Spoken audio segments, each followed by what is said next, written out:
6 de junho de 1944. O C-47 Dakota é um dos centenas de aviões cruzando o Canal da Mancha, seguindo para o sul através do céu nublado em direção à Normandia. A bordo deste avião estavam elementos da 101ª Divisão Aerotransportada, mais especificamente o 2º Pelotão da Companhia Dog, 2º Batalhão 500 e 60º Regimento de Infantaria Paraquedista. O mestre de salto se levanta e ordena: fiquem de pé, conectem o equipamento e confiram. Os homens obedecem. Sobre o zumbido monótono dos motores, o som logo é acompanhado pelas explosões concussivas dos canhões antiaéreos de 80 e 8 mm. O transporte faz manobras evasivas e a formação cuidadosamente organizada se desfaz, espalhando-se para evitar o fogo intenso sobre a Normandia, mas longe da zona de salto designada. E a cada momento enfrentando fogo mais intenso, o piloto toma uma decisão. A luz de salto muda de vermelho para verde e o mestre de salto ordena que seus homens deixem a aeronave. Eles não precisam ouvir duas vezes e descem do avião na escuridão, iluminados só pelos clarões dos tiros e explosões aéreas. O último homem a deixar o avião é o mestre de salto. A linha estática do seu paraquedas fica esticada e a seda sai do saco. Ele desce flutuando até o chão. Ele e seus homens se espalharam pelo interior da França. Uma lenda estava prestes a nascer. O tenente Ronald Spears estava na Normandia. Ronald Spears nasceu em 1920 em Edimburgo, Escócia, o mais novo de 5 filhos. Seus pais logo mudaram a família para Boston, Massachusetts, nos Estados Unidos. Ele viria a frequentar a Bentley College, obtendo um diploma em contabilidade, antes de ingressar no exército dos Estados Unidos em 1942. Inicialmente designado para a Divisão de Infantaria 85 do Regimento de Infantaria 339, sua carreira militar logo tomaria um rumo diferente. Forças armadas de vários países testavam um novo método de guerra, chamado Operações Aerotransportadas, ou em termos leigos, fazer um monte de soldados saltarem de uma aeronave que de outra forma estaria em perfeitas condições. Spears aproveitou, sem trocadilhos, a oportunidade, sem dúvida, de se testar como parte de uma unidade de guerreiros de elite e de ponta. O bônus extra de $100 mensais para oficiais também ajudava. Ao ingressar no Regimento de Infantaria Paraquedista 506, Spears treinou paraquedismo no campo Toccoa e em Fort Benning, Geórgia, antes de ser enviado ao campo McCall, Carolina do Norte, onde conquistou suas asas de salto. O 56º foi incorporado à recém-formada 101ª Divisão Aerotransportada. Spears e as Águias Gritantes foram para a Inglaterra se preparar para o desembarque na Normandia. Em 6 de junho de 1944, Spears pousou cerca de 6 km fora de sua zona de salto prevista, o que era uma experiência bastante comum para os paraquedistas no dia D.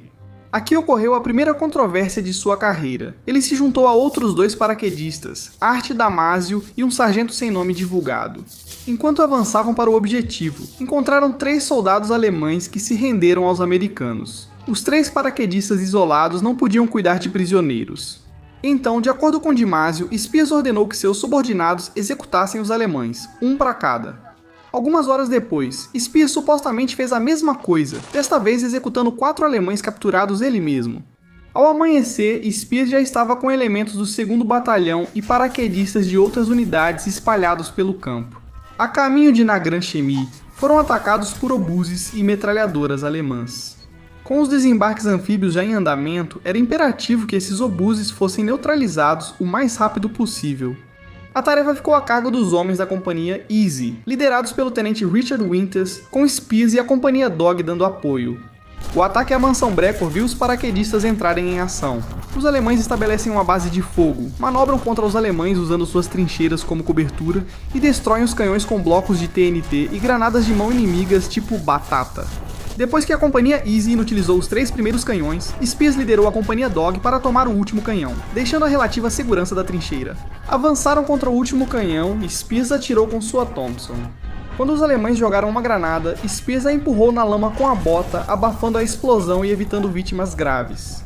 O ataque à Mansão Brecor destruiu 4 obuseiros e, ao eliminá-los, muitas vidas em Utah Beach foram salvas. Mais tarde naquela manhã, Spears e a Companhia Dog chegaram a Saint-Maurice-du-Mont, onde receberam ordens para assumir posições e preparar uma emboscada aos alemães em retirada. Foi nesse momento que Spears se veria mais uma vez no centro de outra controvérsia, lembrada por Art Damasio, que testemunhou todo o evento. Um sargento substituto sob Spears passou a desobedecer ordens diretas e a pôr em risco a segurança da companhia. Damasio afirma que esse sargento estava bêbado e tentando avançar para enfrentar os alemães. Mesmo tendo recebido ordens para recuar com os homens e esperar por um bombardeio de artilharia, Spears deu várias ordens ao sargento para recuar, mas sem sucesso. Eventualmente, o homem bêbado pegou sua metralhadora e a apontou para Spears, que em resposta levantou sua submetralhadora e matou o homem a tiros. Em legítima defesa, Spears relatou o incidente ao seu oficial comandante, que chegou ao local e considerou que Spears havia agido em legítima defesa. A próxima tarefa de Spears era proteger o flanco sul da avançada 4ª Divisão de Infantaria em conjunto com o 1º Batalhão. A Companhia Dog recebeu a missão de tomar a fortificada cidade de Saint-Côme-du-Mont, mesmo exausta após um dia de combates e apenas 1 hora de descanso na noite anterior. Spears e seus homens permaneceram na estrada de desvio e avançaram até o cruzamento ao sul da vila, repelindo sucessivos contra-ataques alemães. Eles resistiram até Saint-Côme-du-Mont ser abandonada e sentirem a presença das forças aliadas.